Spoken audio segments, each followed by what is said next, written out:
और बुराई हमारी करते हो। जाओ, मैं आज से तुमको मंत्री पद से निष्कासित करता हूं। हाँ, भगा दिया विदुर जी को।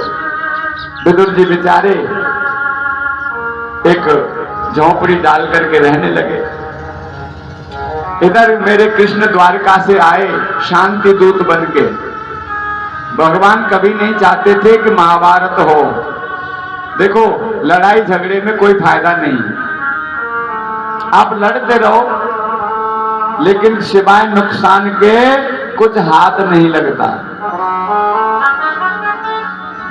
कितनी भी लड़ाई कर लो, दोनों परिवारों का नुकसान होता है।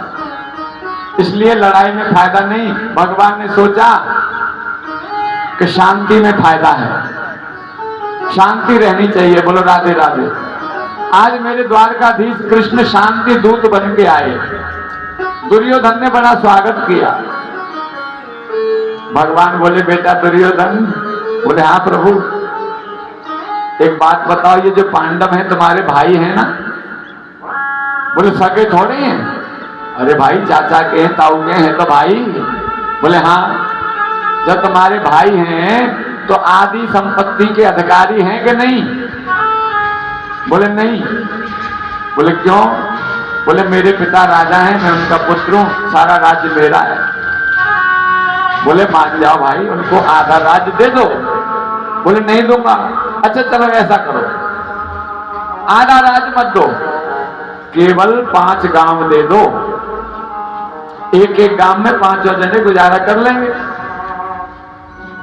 दुर्योधन कहने लगा, सूचके नैव दास्यामि बिना युद्धेन केशव। अरे केशव, सुई की नोक के बराबर भी धरती मैं बगैर लड़ाई युद्ध के नहीं दूंगा, कुछ भी कर लो। भगवान ने कहा, ठीक है भाई, नहीं मानता, तेरी मर्जी, इसका परिणाम भोगना पड़ेगा सबको। ऐसा लिखा है कि दुर्योधन ने भगवान को ही बंदी बनाने की कोशिश करी, लेकिन भगवान ने विराट रूप धारण किया। उनके तेज से सभी अंधे हो गए। कुछ ही लोगों को भगवान के दर्शन हुए। भगवान सबको नहीं दिखाई देते हैं। जो धर्मात्मा होते हैं, जो तपस्वी होते हैं, उनको भगवान दिखाई देते हैं। बोलो राधे राधे। शकुनी दुर्योधन का मामा था। वो कहने लगा, अरे दुर्योधन शांत हो जाओ, देखो इनसे पंगा मत लो, ये द्वारकाधीश हैं, कुछ भी कर सकते हैं, संधि कर लो, क्षमा मांगो। दुर्योधन बोला, कन्हैया क्षमा कर दो, गलती हो गई। तो ऐसा करो, आप बहुत दूर से चल के आए हो द्वारका से, चलो मैंने आपके लिए भोजन बनवाए 56 प्रकार के, चलो भोजन कर लो।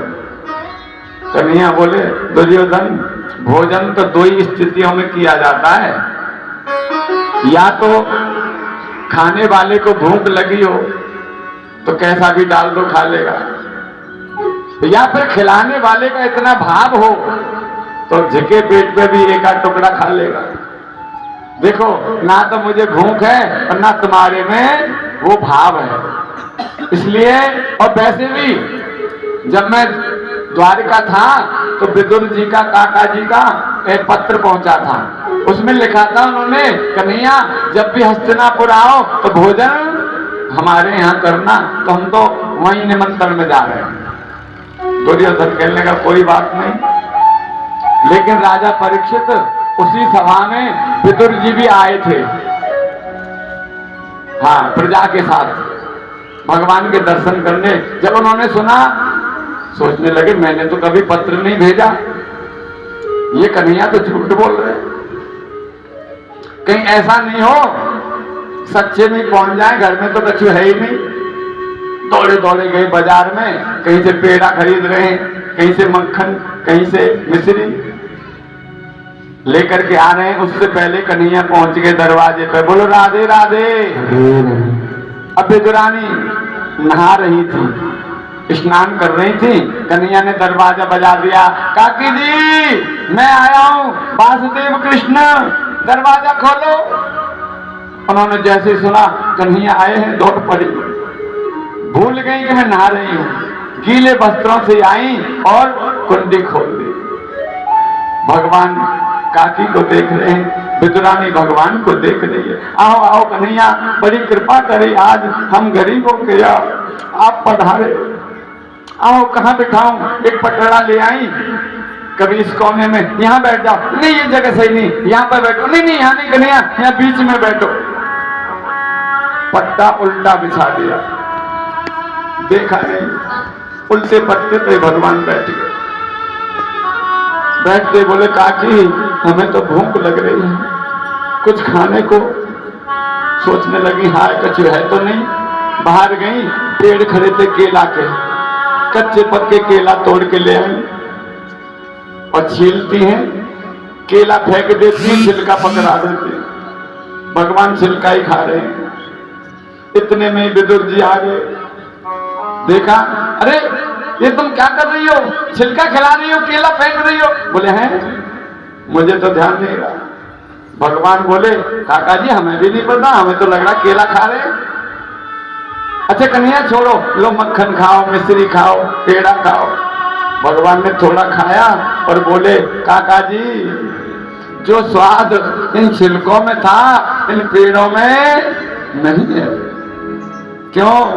भाव के भूखे हैं भगवान, भाव बिना कुछ भी नहीं है, मिथ्या सकल जहान।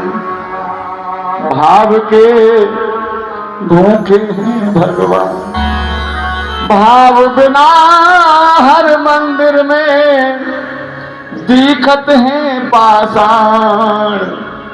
आप मंदिर में जाओ, अगर भाव नहीं है तो क्या है? पत्थर है, पत्थर की तो मूर्ति है। अगर भाव है तो भगवान है। भगवान कहते हैं भाव का भूखा हूं मैं,